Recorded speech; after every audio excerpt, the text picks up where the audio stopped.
Salam dihulur, kasih diterima agar ikatan terjalin mesra. Sya'ban berlalu, Ramadan menjelma. Tinggalkan amalan, tambahkan pahala. Bismillahirrahmanirrahim. Assalamualaikum warahmatullahi wabarakatuh. InsyaAllah pada hari ini saya akan berkongsi berkenaan dengan juzuk 12. Pertama, juzuk 12 terdiri daripada dua buah surah, iaitu surah Hud ayat 6 sehingga ayat 123 dan juga surah Yusuf ayat 1 sehingga ayat 52. Tapi yang ingin saya fokuskan adalah berkenaan dengan intipati daripada surah Hud, yang mana dalamnya ada menyebutkan berkenaan dengan wasiat baginda Nabi Muhammad SAW yang disampaikan melalui firman Allah. Jadi ada 4 wasiat baginda. Yang pertama ialah istiqamah, yang kedua ialah tidak melampaui batas, yang ketiga sentiasa menjaga solat, dan yang akhir sekali ialah sabar. So daripada 4 wasiat tadi, ada satu wasiat yang saya rasa sangat-sangat berkait rapat dengan bulan Ramadan, iaitu istiqamah. So kita dulu, apakah maksud istiqamah ni? Istiqamah maksudnya ialah tetap ataupun berpegang teguh pada jalan Allah. Atau yang kita semua tahu, istiqamah ni macam kita buat satu perkara tu secara tetap ataupun secara berterusan dan konsisten. So kenapa kita nak kena istiqamah ni? Ada sebab. Pertama ialah supaya kita dapat mengatasi masalah hilang matlamat dan cita-cita. Macam ramai orang yang dia ada matlamat tapi usaha dia tu tergantung sebab dia tak lakukan secara konsisten kan. Akhirnya tak dapat capai. So dengan kita istiqamah ni, kita buat perkara tu secara berterusan, barulah kita akan dapat capai cita-cita kita. Dan yang kedua, kita kena istiqamah supaya kita dapat bersangka baik kepada Allah apabila kita menghadapi ujian, supaya kita tahu yang ujian tu adalah untuk bimbing diri kita dan bukan untuk menzalimi diri kita. So kita istiqamah lah, kita sabar, kita istiqamah dengan macam bila kita dapat ujian, kita terus solat, kita terus lakukan amalan yang baik sebab kita tahu ujian tu datang daripada Allah. So suka untuk saya kongsikan berkenaan dengan sebuah hadis yang mana dalamnya ada menyebutkan amalan yang paling disukai oleh Allah ialah amalan yang sedikit tetapi berterusan. So nampak besarnya amalan istiqamah ni. So untuk kita capai istiqamah ni ada 3 syarat. Pertama ialah niat. So pentingnya untuk kita jaga niat ni.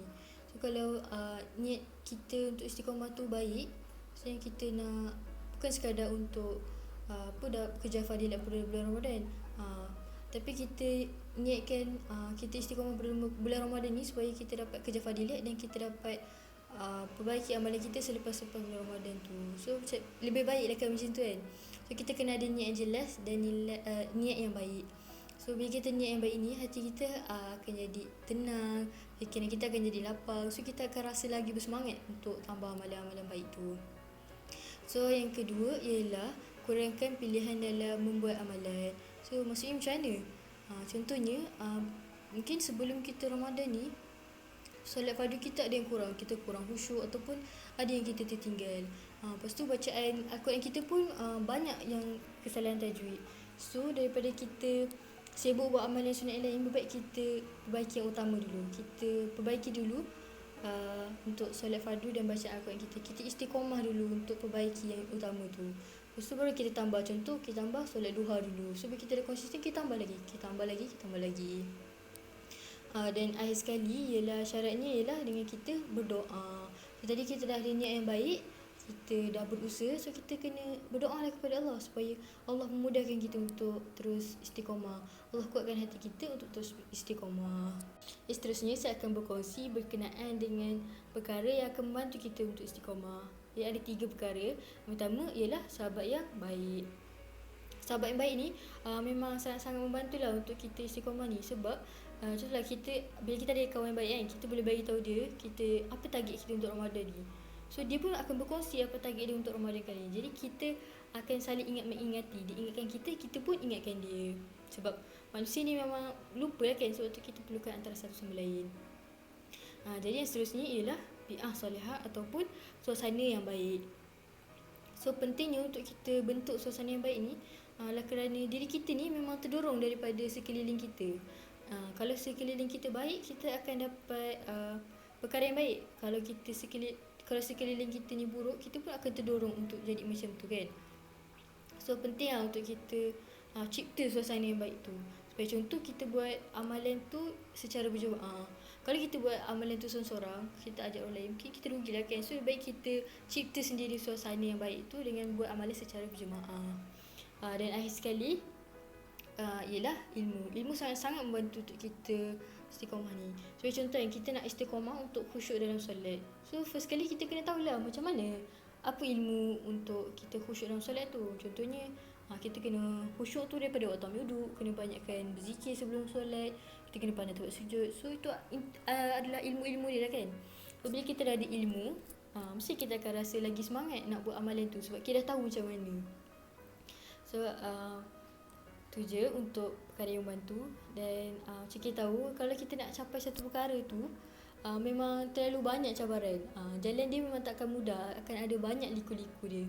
Kalau kita nak istiqamah ni, ada ujian-ujian ni, macam bisikan syaitan, nafsu diri kita sendiri, dan juga kelemahan diri kita yang mungkin kadang-kadang rasa malas kan.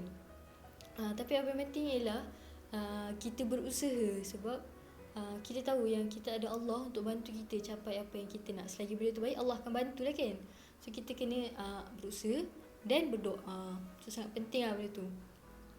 So jadi semoga Ramadan ni bukan sekadar kilang ibadah yang kita buka pada bulan Ramadan, tapi Ramadan ni adalah sebagai permulaan untuk kita buka kilang ibadah tu dan berterusan pada bulan-bulan lain. Kita akan istiqamah dengan amalan kita pada bulan Ramadan serta kita perbaiki dan kita tambahkan. InsyaAllah itu sahaja daripada saya. Maaf atas segala kekurangan. Itu sahaja. Assalamualaikum warahmatullahi wabarakatuh.